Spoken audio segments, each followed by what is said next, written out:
Larry Gonzales with your housing market update for the week of 27 March, the last week, full week of the first quarter. There's a lot of economic news going to be coming out in April, but we're going to concentrate on the reports that are coming out this week that are affecting you and your housing market.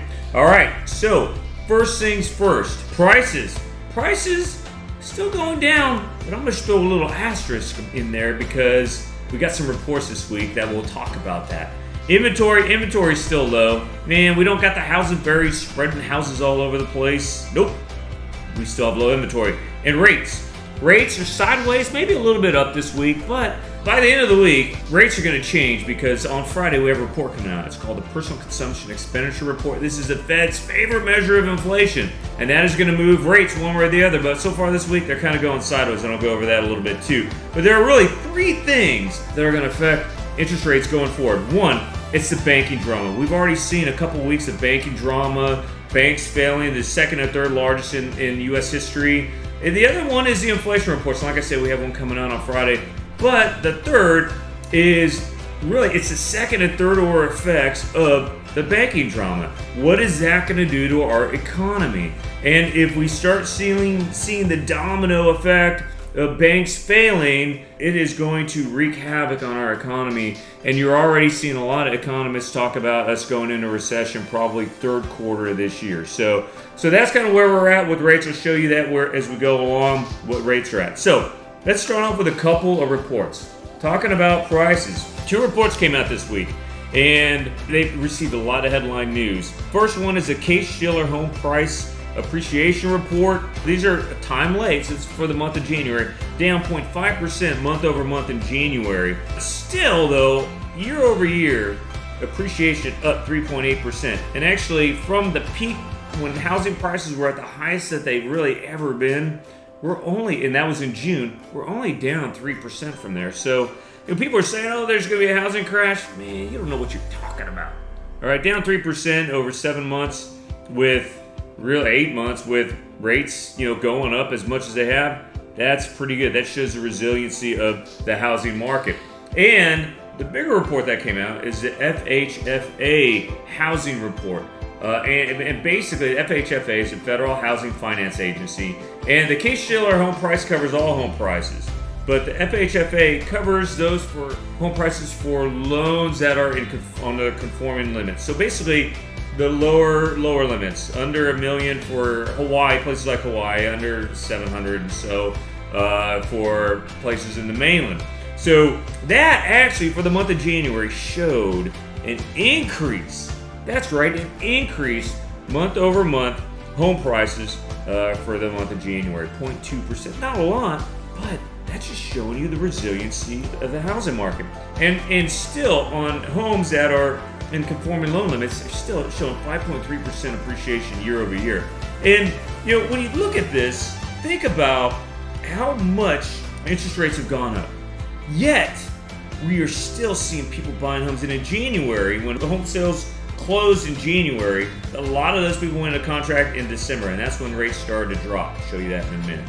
But big news on home price appreciation. Those people who are talking about us going and having a housing crash, these two reports show that despite rates being high, the demand is still there. There's another report that came out on Wednesday. It was a pending home sales report.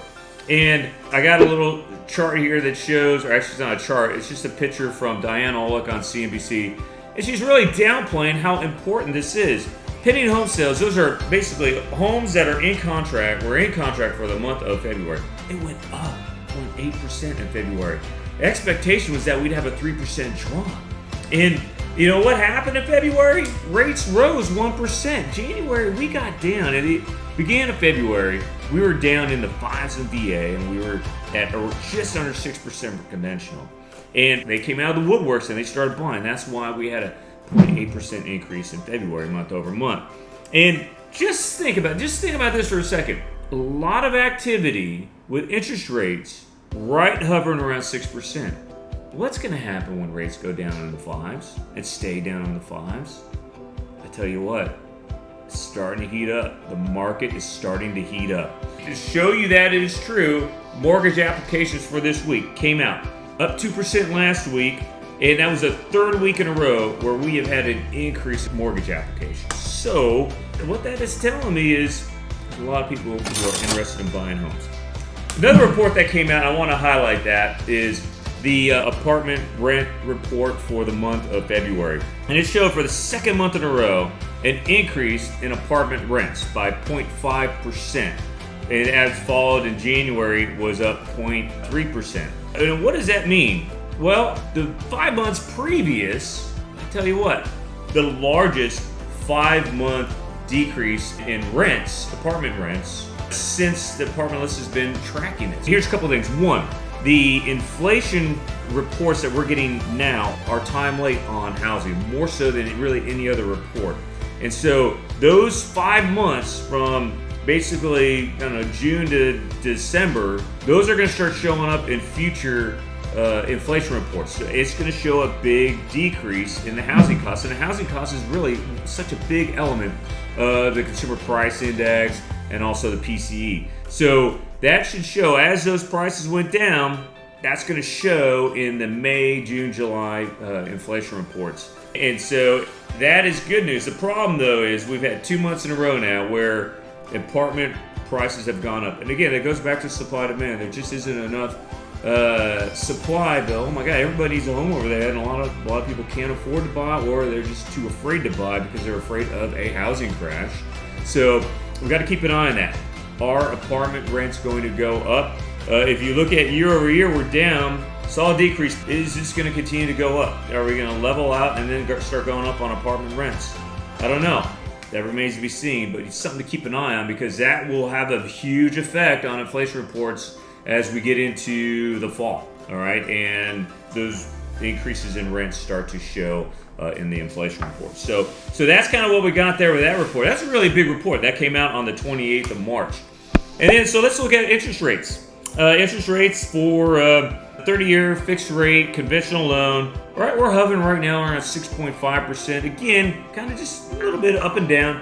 Not a lot of news coming out right now, but really a lot of it's going to depend on what comes out on Friday with the PCE. And then the 30-year VA, we're hovering around 6%. All right, you've seen since January, we kind of jumped down into the 5% range and then hopped back up into near 7%. But we're kind of right around 6% right now.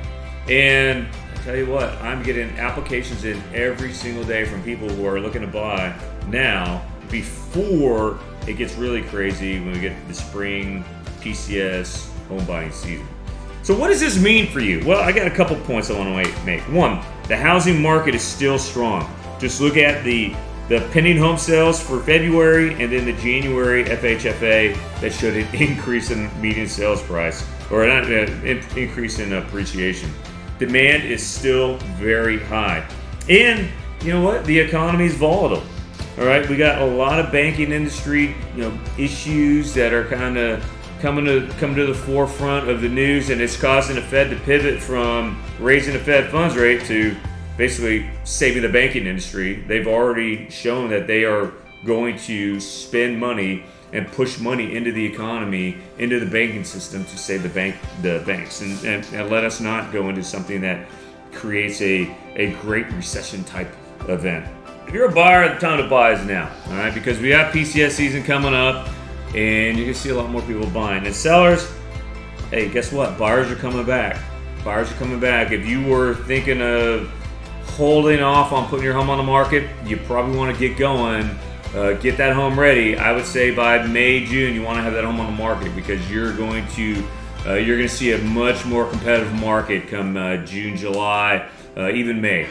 So that's what we got going on right now with the housing market update. A lot going on. Stay tuned because every week it's changing. And if you notice me, I'm not a salesman. I'm not trying to tell you to buy a house. I'm just trying to show you based on reports coming out what I see in the market. I just bought a home recently. It's an investment property, but I just bought a home recently.